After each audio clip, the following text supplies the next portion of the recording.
ଯାତ୍ରୀ ବସ୍ ସମୟ ତାଲିକାକୁ ନେଇ ବିବାଦ, ଗାଡ଼ିରେ ଥିବା ଯାତ୍ରୀ ହନ୍ତସନ୍ତ।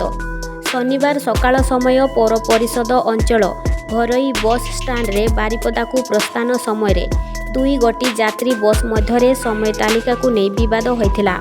ଏହାପରେ ମହାଲକ୍ଷ୍ମୀ ଯାତ୍ରୀ ବସ୍କୁ ବାରିପଦା ଯିବା ସମୟରେ ଅନ୍ୟ ଝୁନା ନାମକ ବସ୍ କର୍ମଚାରୀ ସାମ୍ନାରେ ଗାଡ଼ି ରଖି ଅଟକ କରିଥିଲେ।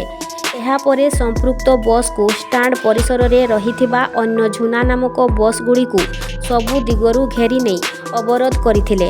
ଏହାପରେ ଉତ୍ତେଜନା ପରିସ୍ଥିତି ଦେଖାଯାଇଥିଲା। ସୂଚନା ପରେ ରାଇରଙ୍ଗପୁର ଟାଉନ ଥାନା ପୋଲିସ ଘଟଣାସ୍ଥଳକୁ ଯାଇ ପହଞ୍ଚି ପରିସ୍ଥିତିକୁ ନିୟନ୍ତ୍ରଣ କରି ଗାଡ଼ି ମାଲିକମାନଙ୍କ ସହ ବୁଝାସୁଝା କରିଥିଲେ।